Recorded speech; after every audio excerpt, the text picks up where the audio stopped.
There's just no getting around it. This week that we've spent together on Matthew 9:18 through 26, this business about the synagogue leader whose kid died, and then the lady who's been bleeding since forever, and she sneaks up to touch the hem of Jesus' garment.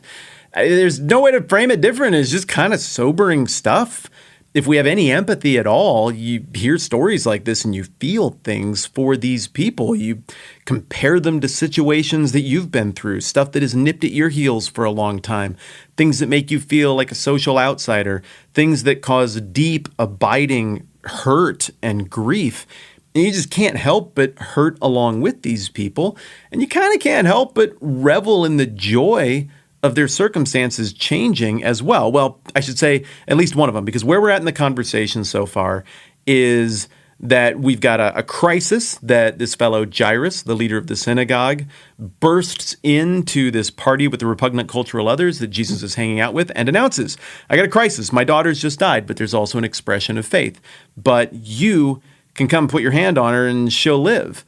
Then as Jesus is on his way over there, this lady who has this terrible, embarrassing, religiously problematic issue going on carries out a weird gesture of faith as well. And in her brain, she's like, if I can just touch him, this is going to work out. So they've both somehow reasoned to the same thing. And that is, all it takes is a touch from this Jesus character. He has such authority and such power that would solve our problems. And all of this is reminiscent of the gesture made by the leper at the beginning of chapter 8. It's just like, I just need to risk it all and power through this crowd and go right to the front and be like, hey, I know that you can fix me. Lord, if you're willing, you can make me clean. And Jesus says, I am willing.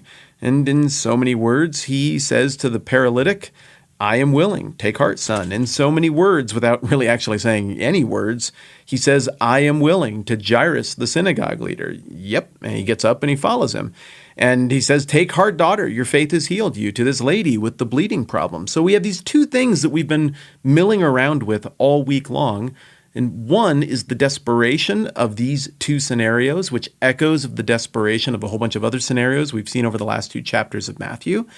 And the other is the empathetic humanity that I'm sure all of you can't help but feel in response to the difficulties these people are going through. And at the most basic level here, what we're seeing is people with a very underdeveloped sense of faith and understanding of Jesus, having seen enough to say, all right, I got two ropes I can grab at in front of me, but I only get to grab at one of these two, and this is the grab that is going to determine my fate. Do I grab at the establishment rope, the world system rope, the system that I've been around my whole life, or do I grab at this new rope that I really don't know everything about, but it sure looks like it's real? And all of these people have this one thing in common. They grab for the rope they believe to be more trustworthy, and in doing so, they are all rewarded as Jesus acknowledges that grabbing for that rope was an act of faith. And then he heals their thing, each time making a theological statement explicitly or implicitly about what's going on. In this case, the theological statement toward that woman on the street on the way to deal with the situation with Jairus' dead daughter is, well, how about this? Daughter. I mean, think about that. Jesus is going to heal someone's beloved daughter. The story is wrapped in the love of a father, the affirmation of a father, the willingness of a father to risk everything because of his love for his daughter. And then what does Jesus declare this woman to be when he heals her? Not just, okay, you can go to church again now, lady, or all right, that should take care of your disgusting undercarriage bleeding now, lady. You're good to go. That ought to patch her up. No, he says, take heart, daughter. I mean, the most affirming, intimate language that Jesus could have held out to this woman, literally bookended in this story, literally contexted and framed by the unending love and affirmation of a father for his daughter. That's what she just got.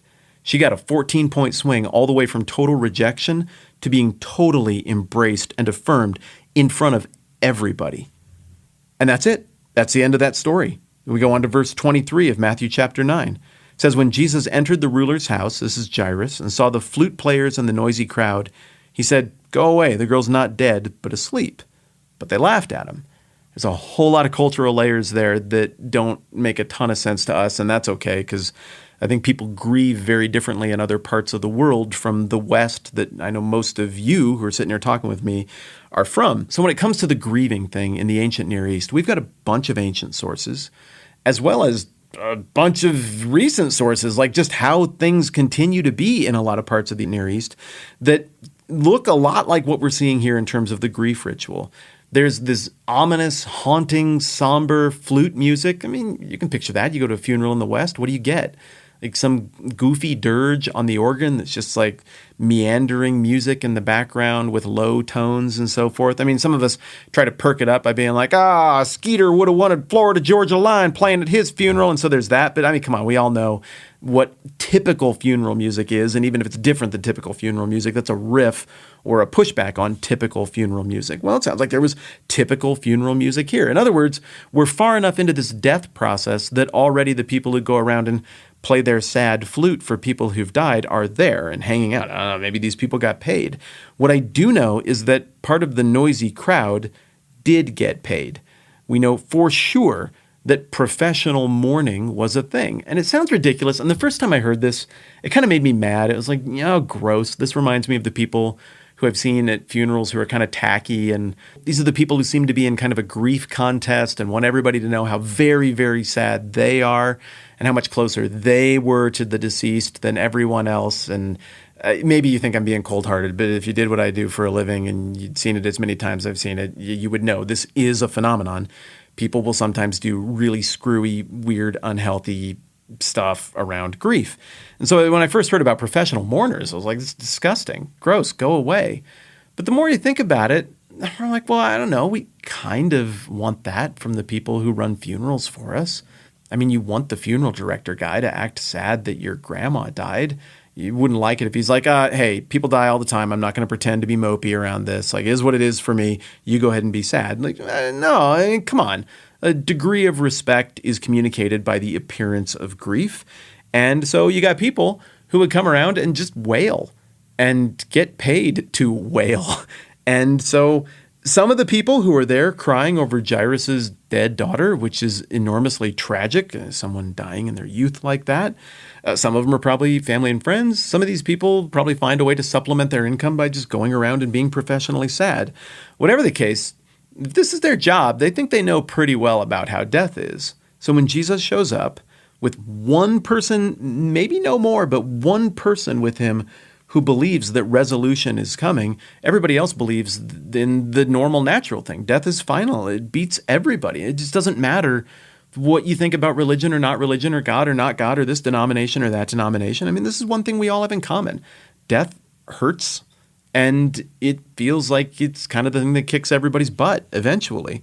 And so when Jesus comes in, he's like, go away. The girl's not dead, but asleep. One, he dismisses the professional sad people. Scram, the girl's not even dead. She's asleep. In other words, like the one thing that you bring to the table here, it's irrelevant and it doesn't matter because she isn't dead. So they laugh at him. I mean, that's adorable. Like they know this guy just healed a paralytic who lives in their town, like Doug or Carl or Glenn or Gary or whatever the guy's name is. Like, remember, he was crippled. Like, we've all seen him around, and now he walks, and he's totally fine. Remember that leper guy whose like limbs were rotting off and stuff? Like, he's fine now. This is the same guy. Like, it's like how the chief never takes Sean Spencer seriously in Psych. Like, well, I don't know. I'm real skeptical of this. He solves all your crimes. He fixes everything that goes wrong. He's probably right again. So, okay, I don't know, whatever. They dismiss him. They laugh at him. But after the crowd had been put outside, so Jairus, the master of the house, says, beat it, trusting that Jesus can do this. So, okay, the crowd's gone. And then Jesus went in and took the girl by the hand, and she got up. And it's literally that simple in the text. But here's a weird scenario, and this is a little dark, that I've run several times myself. In my brain, I've imagined so many times a scenario in which I discover that my brother, who was killed in a violent, tragic car accident, who I love and who I miss, and who is irreplaceable to me, and much more so even I'm sure to my parents, I've imagined several times what it would be like to discover that that was a clerical error, that he wasn't dead, that he was somewhere else and couldn't get back to his family, and then I just find him. And then I imagine what it would be like to go to my parents' house and walk up the steps and knock on the door, and maybe I kind of put my brother behind my back a little bit. He's bigger than me, so I don't know, maybe that wouldn't work, but you get the idea. And then my parents come to the door, and they're like, why are you knocking on the door? What's up? I'm like, Mom, Dad, I've got somebody I want you to say hello to. And then my kid brother steps out, and he's not dead anymore. And all of that grief and loss and brokenness that my family has felt over that just kind of goes away. And it's ridiculous. I mean, it's ridiculous. That isn't happening. That doesn't make any sense. But I think the reason that my brain goes there is because of how natural yet unnatural death is, how deep that separation and the ripple effect of that one split-second decision that a couple of drivers made that sent shockwaves through the entire history of our family and the future of our family. And the idea of being there to see the look on my parents' face in this ludicrous scenario where I would get to see that healed and restored and set right is both maybe weirdly cathartic, maybe some weird expression of grief, and also probably just some strange way that the mind processes the deepest losses we experience. I don't know, maybe that sounds crazy and you can't relate to that at all. Maybe some of you can relate to that a little bit. But in this case, it's not crazy talk. The whole town saw this happen for this family. This guy went from the deepest wound that I, as a dad, a husband, a man, could imagine. He went from that wound being open and bleeding out in the most painful of ways to just immediately the thing being like a dream. As far as the East is from the West, solved, resolved. She's up and she's fine, handed back to her dad. And so look, this week has been different. I get that. I say that from time to time because the passages are different. The text is different. It isn't cyclical. It's taking us somewhere. And that just means that when we get to some of these, it conjures stuff for me. It makes me wrestle in a different way than the normal academic rhythms that I tend to maybe even inflict on the text. But I'm glad that there's that ebb and flow between the deeply human and deeply personal and also the deeply analytical and complex, abstract theological ideas you got to wrestle with. This passage has both. I understand I've leaned pretty deeply into the human side of it, and thank you for indulging me on that. I do want to process through the big picture theology stuff and where this fits into the whole narrative thrust of Matthew. But as you can see, we've gone way over, so that will just be what we do next time around.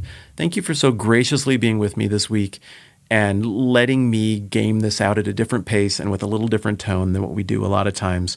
I'm excited to talk about where this fits on Monday. I'm Matt. This is the 10-Minute Bible Hour. I appreciate you. Let's do this again soon.